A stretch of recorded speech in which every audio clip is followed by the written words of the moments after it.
सीतापुर के एक छोटे से गांव में एक राधा नाम की गर्भवती औरत अपने पति माधव के साथ रहती थी।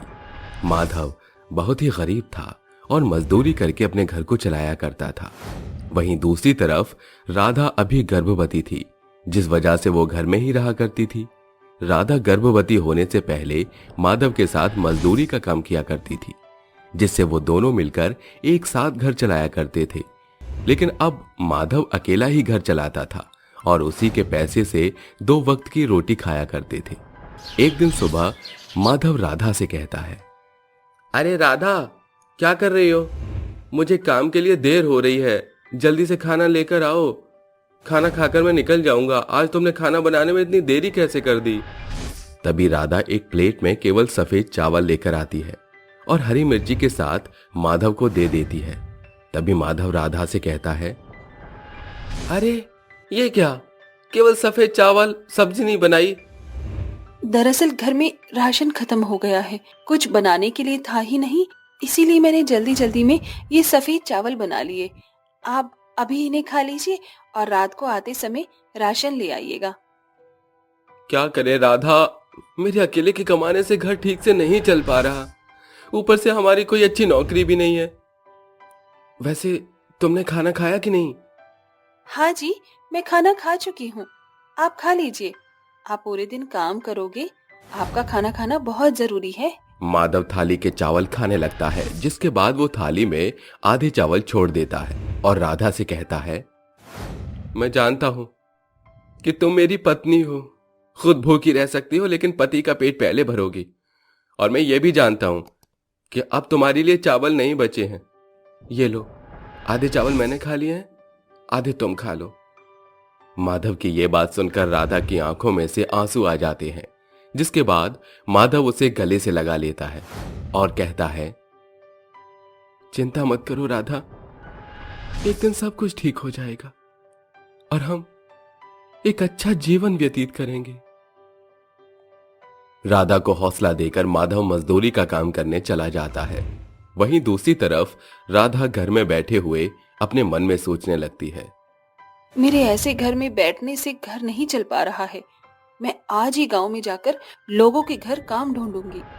ये सोचकर राधा काम ढूंढने के लिए निकल जाती है, लेकिन पूरे दिन काम ढूंढने के बाद भी उसे कोई भी अपने घर में काम नहीं देता, क्योंकि राधा गर्भवती थी और उसका आखिरी महीना चल रहा था। राधा रात के समय वापस अपने घर लौट रही होती है, तभी अचानक उसके पेट में दर्द होना शुरू हो जाता है, जिसके बाद वो दर्द के मारे फुटपाथ पर ही लेट जाती है। कोई मेरी मदद करो, मुझे बहुत दर्द हो रहा है। हे भगवान, ये कैसी दुनिया है। उफ, कोई किसी की मदद ही नहीं करता। आज के जमाने में तो इंसानियत ही नहीं है किसी के अंदर। कोई मेरी मदद करो। तभी वहां एक बूढ़ी औरत आती है, जो राधा की हालत देखकर उसकी मदद करने की कोशिश करती है। वो बूढ़ी औरत अपने साथ 4-5 औरतों को इकट्ठा कर लेती है और फुटपाथ पर ही राधा की डिलीवरी करने की कोशिश करती है। सारी औरतें चारों तरफ से अपनी चुन्नियों से राधा को कवर कर लेती हैं, जिसके बाद थोड़ी ही देर में राधा एक बहुत ही प्यारे से बच्चे को जन्म देती है। जिसके बाद राधा उस बूढ़ी औरत का शुक्रिया अदा करती है और अपने मुन्ना को अपने साथ घर ले आती है। शाम को जैसे ही माधव काम करके वापस लौटता है, वो राधा की गोद में अपना मुन्ना को देखकर बहुत खुश होता है। जिसके बाद राधा माधव को आज के दिन हुई पूरी घटना के बारे में बताती है।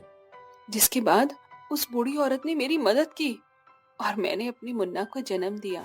राधा, तुम मुझसे वादा करो कि तुम आज के बाद कभी भी घर से बाहर नहीं निकलोगी और सिर्फ मुन्ना का ही ख्याल रखोगी। माधव गरीब जरूर था, लेकिन वो अपने परिवार से बहुत प्यार करता था और उस दुर्घटना के बाद उसने राधा को काम ढूंढने के लिए भी मना कर दिया और वो अकेला ही डबल मेहनत करके अपना परिवार चला रहा था। वो दिन और रात मेहनत करके एक करने लगा। वहीं धीरे धीरे मुन्ना भी अब बड़ा हो चुका था, जिसके बाद माधव और राधा ने उसे गांव के स्कूल में पढ़ाने के लिए डाल दिया। माधव भी अब अपनी खुद की एक खाने पीने की रेडी शुरू कर चुका था, जिससे उसकी कमाई पहले से अच्छी हो जाती है और वो एक अच्छा खासा खुशहाल जीवन जीने लगते हैं। तभी एक दिन अचानक से रात के समय गांव के अंदर कुछ डाकू घुस आते हैं और गांव को लूटने लगते हैं। चारों तरफ लोगों की भगदड़ मच जाती है और डाकू लोगों को लूटकर उन्हें मारने लगते हैं। वहीं एक डाकू माधव को रेडी के ऊपर का सारा सामान नीचे फेंक देता है और उसे खूब मारता है, जिसकी वजह से माधव बहुत घायल हो जाता है। हे भगवान, ये कैसी तेरी माया है, सुख के दिन आते नहीं है कि तभी दुख सामने खड़ा हो जाता है। अगर मुझे कुछ हो गया तो मैं अपने परिवार की देखभाल कैसे करूंगा। तभी राधा अपने बच्चे के साथ माधव को ढूंढते हुए उसके पास पहुंच जाती है। जैसे वो माधव की हालत देखती है वो रोने लगती है। हे भगवान, ये क्या हालत हो गई है आपकी? ये सब किसने किया? आपको तो सर से भी बहुत खून निकल रहा है। डाकू घुसाए थे जिन्होंने पूरे गांव को लूट लिया है राधा, और कुछ लोगों को तो उन्होंने मार भी दिया है। सुनिए जी, आप ज्यादा मत बोलिए, मैं आपको डॉक्टर के पास लेकर चलती हूँ, आप जल्दी ही ठीक हो जाएंगे। राधा पास में रखी रेडी को उठाती है और उस पर माधव को लिटा देती है, जिसके बाद राधा उस रेडी पर अपने बच्चे को भी बिठा देती है और दोनों को हॉस्पिटल ले जाती है। जैसे ही डॉक्टर माधव की हालत देखते हैं वो तुरंत माधव को आईसीयू में ले जाते हैं, जिसके बाद पूरे 3 से 4 बजे तक माधव का इलाज चलता रहता है। कुछ ही देर बाद जैसे ही डॉक्टर बाहर निकलते हैं, राधा भागती हुई डॉक्टर के पास जाती है और उनसे पूछती है, डॉक्टर साहब, मेरे पति कैसे हैं? वो ठीक तो है ना? चिंता की कोई बात नहीं है, बस थोड़ा सा पैर में जख्म आया है जिसे भरने में पूरा 1 महीना लग जाएगा। उन्हें अभी आराम करने की सख्त जरूरत है, कुछ समय बाद वो बिल्कुल ठीक हो जाएंगे। डॉक्टर की बात सुनकर राधा तुरंत दुकान पर जाकर प्रसाद खरीदती है और मंदिर में चढ़ा देती है, जिसके बाद वो भगवान का शुक्रिया अदा करती है। भगवान, तेरा लाख लाख शुक्र है जो तूने मेरे पति को बचा लिया।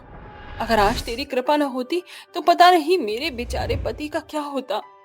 ऐसे ही धीरे धीरे माधव को ठीक होने में पूरा 1 महीना लग जाता है, जिसके बाद माधव दोबारा से काम शुरू कर देता है और अपने परिवार को अच्छे से देखने लगता है। अब माधव खुद की एक दुकान खोल लेता है और अच्छा खासा जीवन व्यतीत करने लगता है, जिसके बाद वो अपने मुन्ना को अच्छे से अच्छे स्कूल में डालता है और एक खुशहाल जीवन जीने लगता है।